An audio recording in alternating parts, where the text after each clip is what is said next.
تازه طالبانو ولې پاکستان ته خپل صادرات بند کړل؟ الکوزی څه وایي؟ کوم هیواد ته یې صادروي؟ ټول همدلته ویډیو کې وګورئ او چینل هم سبسکرایب کړئ. د جهان نیوز درنو لیدونکو السلام علیکم. د افغانستان د سوداګرۍ او پانګونې خونه وایي چې د پاکستان لخوا د تعرفې د زیاتوالي له امله مجبور شوي چې پاکستان ته د تازه میوو او سبزیجاتو صادرات ودروي. د دې خونې د مدیریه هیئت غړي خانجان الکوزی بیګانه وخت ازادۍ راډیو ته وویل په دې وروستیو کې د پاکستان لخوا پر 12 قلمه میوو او سبزیجاتو د پاکستان تعرفې ان تر 15 چنده لوړې شوي دي.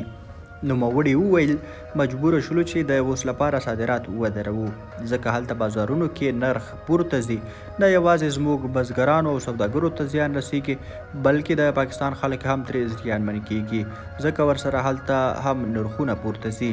الکوزی زیاته کړه چې د ګمرکي تعرفو د زیاتوالي په اړه یې خپلې اندېښنې له پاکستان سره هم شریکې کړي خو منفي ځواب یې ترلاسه کړی دی. د نوموړي په خبره پاکستان استدلال کوي چې دغه تعرفې یوازې پر افغانستان نه دي زیاتې شوي بلکې پر ټولو هیوادونو چې پاکستان ته صادرات کوي زیاتې شوي دي.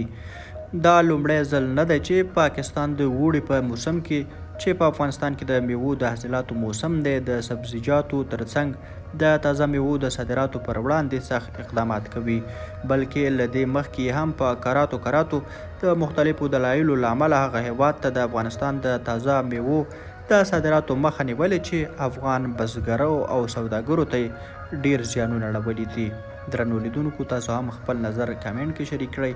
له مالتیا مو مننه ښه واخې شوي.